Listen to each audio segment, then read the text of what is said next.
மதிப்புக்குரிய எமது அண்ணன் விஜயகாந்த் அவர்களின் துணைவியார் அவர்களுக்கும் எனது அன்னிக்கும் வணக்கம். மிக பணிவும் அன்புடன் ஒரு வேண்டுகோள் உங்களிடம் கேட்கும் ஒரே ஒரு கேள்வியும் ஒரே ஒரு வார்த்தை. அன்னியார் அவர்களிடம், ஒரு ஆணின் வெற்றிக்கு பின் ஒரு பெண் இருப்பாங்கன்னு நாங்கள் கேள்விப்பட்டிருக்கோம்.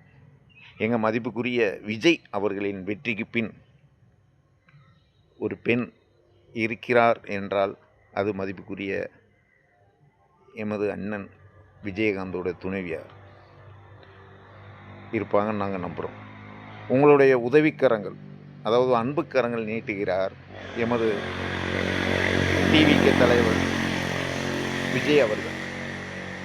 உங்களுடைய தங்கமான உள்ளம், அன்பான உள்ளம். நீங்கள் ஒரு பேட்டியில் குறிப்பிட்டிருந்தீங்க, விஜய் அவர்கள் எங்கள் வீட்டு பிள்ளை என்று. உங்கள் வீட்டு பிள்ளையாக நினைத்து அன்புக்கரம் நீட்டுகிறார்.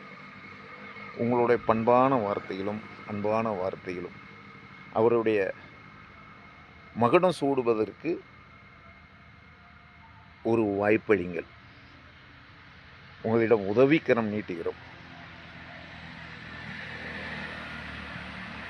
நீங்கள் அவரிடம் என்ன உதவி வேண்டும் என்று கேளுங்கள், அவர் உங்களுக்கு நடத்தி தருவார்.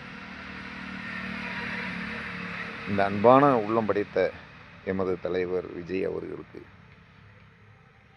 உங்களோட பொன்னான உரிமைகளை பகிர்ந்து கொள்ளுங்கள்.